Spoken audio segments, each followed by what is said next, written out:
que el Padre es Dios, que el Hijo es Dios y el Espíritu Santo es Dios. El problema es lo que sigue, que decimos que son tres personas, pero que es un solo Dios verdadero. Y es que, pues, como nos enseñaron a sumar que 1 más 1 más 1 era 3, nos cuesta entender que 1 más 1 más 1 es 1. Esa parte es lo que como que rompe toda la lógica humana, esa manera que nosotros tenemos de entender. Y es que si hay algo que caracteriza a Dios es la unidad. Dios es uno y Dios es la fuente de la unidad en todo, en todo. Es decir, si yo me alejo de Dios, yo personalmente me alejo de Dios, me divido. Empiezo a tener divisiones personales. Empiezo a ser una persona en un lado y otra persona en otro lado. Empiezo a actuar de una manera en un lado y de otra manera en otro lado. Y a pesar de que soy uno, termino a veces diciendo que no entiendo por qué actué de esa manera, como que me desconozco a mí mismo, como si dentro de mí hubiera otro. Dios es la fuente de la unidad de la persona y conserva nuestro ser, que es uno, como un solo ser. Si nos alejamos de Dios, entonces lo que viene a entrar a nuestra vida es el demonio, a influir en nuestra vida. Y el demonio lo que hace es dividir. Hagamos el mismo ejercicio en familia. La familia es una sola. Y creo que para los niños que se preparan para la primera comunión o para los chiquitines que no logran entender claramente cómo es eso que tres personas son un solo Dios, la comparación más clara es la familia. ¿Cuántos son en su familia? ¿Cuántas personas? El papá, la mamá, los hijos. Y sin embargo no son 5 familias, ni 7 familias, ni 3 familias. Son una sola familia. Es que Dios es familia. Ahora, cuando Dios está en su familia, Dios la conserva unida, como una sola familia.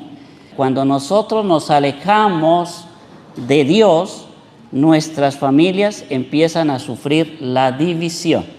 Y hoy en día se le hace mucha propaganda a la división, al divorcio. ¿Sí? Si no es capaz de vivir en familia, no se preocupe, divórciese. Por ahí debe haber otro u otra que le aguante todas sus maneras de ser. Pero resulta que eso pues no ha sido ninguna solución.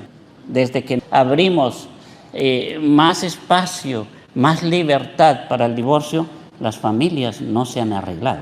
De hecho, encontramos más familias destruidas, más familias en problemas, más familias desorientadas, más hijos que no saben ni qué es una familia. Esa es la realidad. Pero esa es la unidad que Dios va sembrando en nosotros a nivel personal, a nivel familiar, a nivel de iglesia. Hay gente que es atea y no falta que a veces lo buscan a uno porque creen que porque uno es sacerdote le va a tener la respuesta clara, inmediata. ¿Quién es Dios? Muéstreme a Dios, una evidencia clara. Y resulta que ni el sacerdote puede dar una razón completa de quién es Dios, porque si hay algo que nosotros tenemos que entender es que Dios nos supera. Él no puede caber en nuestra cabeza, en nuestra mente. Entendemos muchas cosas de Dios, pero no la totalidad. Por eso, cuando alguien me pregunta acerca de Dios, pero no es creyente o es ateo, lo primero que le digo es, si estás dispuesto a entrar en un ambiente espiritual, si estás dispuesto a empezar una espiritualidad y a empezar a entender a Dios desde la espiritualidad, te lo explico. Si no, ya no vale la pena perder el tiempo. Intelectualmente podré decirte cosas, pero nadie conoce a Dios desde lo intelectual. Lo intelectual apenas nos ayuda a llegar a Dios, pero para conocer a Dios necesitamos entrar en un ambiente espiritual. Y si alguien no quiere entrar en ese ambiente espiritual, se va a quedar sin conocer a Dios, sin tener la experiencia de Dios. Por eso, esta idea de explicar plenamente al Señor es muy difícil, es imposible. Explicamos lo que podemos hacer para llegar a Él, pero de ahí para adelante es muy complicado. Ya vamos entendiendo cómo el Padre, el Hijo y el Espíritu Santo son tres personas distintas, un solo Dios verdadero.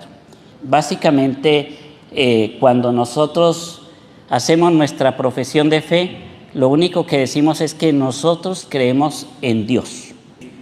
En el credo decimos que creemos en Dios, que es Padre Todopoderoso, Creador del cielo y de la tierra. Que creemos en Jesucristo, su único Hijo, nuestro Señor. Y ya decimos que nació de Santa María Virgen y toda la historia de Jesús. Y luego decimos, creo en el Espíritu Santo, Señor y dador de vida, que con el Padre y el Hijo recibe una misma adoración y gloria y que habló por los profetas. Ese es nuestro credo. Nosotros básicamente, cuando nos preguntan en qué cree usted, las creencias católicas, nosotros básicamente creemos en Dios y en la manera como llegamos a Dios. Decimos, ¿cómo llegamos a Dios? Creo en la iglesia. A través de la iglesia yo llego a Dios. ¿Y cómo es esa iglesia? Es una, es santa. Santa porque la cabeza de la iglesia es Cristo y Cristo es santo. Católica, ¿qué quiere decir la iglesia católica? Católica es una palabra que significa universal, es para todos. Por eso me encanta cuando le pregunto a veces a algunas personas que no son católicas, que son cristianas de otra denominación, ¿a usted le gustaría ser católico? Y me dice, no. Y yo digo, gracias a Dios, no le gustaría ser para todos, no le gustaría ser universal. Qué bueno que nuestra iglesia sí es universal, es para todos, católica. Aquí, pobres y ricos, y de todo color, y de toda situación social, y de todo país, ahí están en la iglesia católica. No hay distinción, no hay ninguna discriminación. La iglesia es de todos, es católica. Apostólica, porque nosotros venimos desde la tradición de los apóstoles, por eso somos apostólicos. Cuando hablamos de la iglesia, hablamos que es el instrumento como llegamos a Dios, pero básicamente nosotros creemos en Dios, que es Padre, Hijo y Espíritu Santo.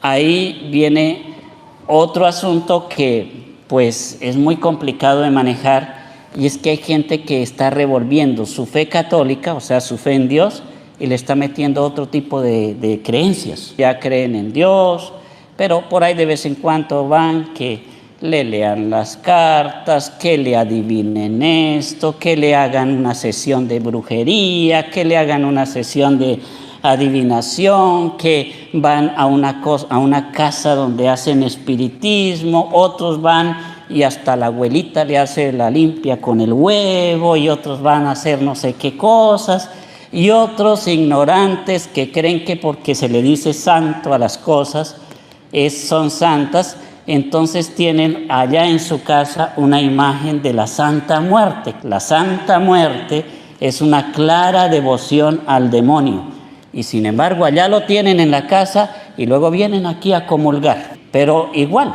dice el apóstol San Pablo, el que come y bebe indignamente el cuerpo y la sangre de nuestro Señor, se traga su propia condenación. Purifiquemos nuestra vida de todo tipo de creencia que no sea Dios, porque hasta una hoja de sábila se vuelve creencia para muchos. Y eso tenemos que purificarlo. Claramente nosotros tenemos que decir, creo en Dios, que es Padre, Hijo y Espíritu Santo.